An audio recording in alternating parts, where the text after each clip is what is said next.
নমস্কার সকলকে আমার চ্যানেলে আরও একবার স্বাগত। তো আজকের ভিডিওটা হচ্ছে পুরোটাই রান্নাবান্নার। আমার ভাইয়ের ছিল আজকে বার্থডে, তো সেই জন্য আমি কিছু রান্নাবান্না করছিলাম। ফার্স্টে তেল দিয়ে আমি তেলের মধ্যে যা যা সবজি কেটেছিলাম যেগুলো ভাজার, সেই সব সবজিগুলো এক এক করে আমি ভেজে নিয়েছি। পটল আর আলুটা আগে ভাজা হয়ে গেছিলো, তারপরে আমি দিয়েছিলাম এখানে পনিরটা ভাজা হয়ে যাওয়ার পরে যে সবজিগুলো আমি ভাজার জন্য কেটেছি আর কি, সেই সব সবজিগুলোকে আমি এক এক করে এখানে ভেজে নেব। যেহেতু অনেক কিছু রান্না করছি, অনেক কিছুও না আবার কম কিছুও না, তো সেই জন্য পুরো ভিডিওটা আমি রান্না তোমাদেরকে দেখাতে পারবো না।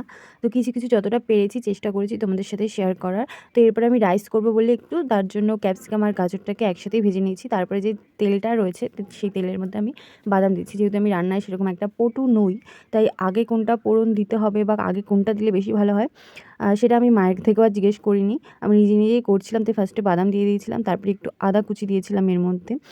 দেন এর মধ্যে দিয়েছিলাম দুটো শুকনো লঙ্কা, এটাকেও একটু নেড়ে নিয়েছি। তো এটাকে নেড়ে নেওয়ার পরে এর মধ্যে আমি আরও কিছু অ্যাড করব, সেগুলো হচ্ছে এটা হচ্ছে গিয়ে নারকেল। এরপরে আমি নারকেল দেবো এর মধ্যে, নারকেলটাকেও একটু আমি ভেজে নিচ্ছি। আর যেহেতু ডালটাকে একটু ঘন করব সেই জন্য এত কিছু আর কি দেওয়া। আর অন্য কোনো সবজি বা গাজর এইসব কিছু ছিল না, আর এক্সট্রা বেশি কিছু যার জন্য এনেছিলাম সেটুকুই। তো ঘন করার জন্য ডালটাকে এরকমভাবে আমি করেছি। যেহেতু মুসুর ডাল মুগ ডাল ছিল না, মানে আনা হয়নি, ছিল না, আনলেই হয়ে যেত, আনার হয়নি, তো সেই জন্য আর হয়নি করা। আর মুসুর ডালটাকে আমি একটু ঘন ঘন করব ঠিক করেছি, যেহেতু রাইসের সাথে দেবো তাই। আর এদিকে এই সব সবজিগুলো আমি ভেজে রেখে দিয়েছিলাম। এদিকে আমার পটল ভাপা প্রায় কমপ্লিট হয়ে এসছে। পটল ভাপা হয়ে গেলে এরপর আমি পনিরটা করব।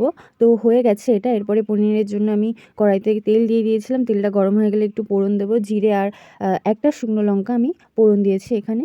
তো এরপরে দিয়ে দেবো একটা কাঁচা টমেটো এর মধ্যে। টমেটোটা দেওয়ার পরে আমি একটু নরম করার জন্য কিছুক্ষণ এটাকে নাড়াবো, নাড়িয়ে চাড়িয়ে নেব। এটা নাড়াচাড়ানো হয়ে গেলে তারপরে আমি এর মধ্যে দিয়ে দেবো যে মশলাটা করে রেখেছিলাম, এই যে সেই মশলাটা।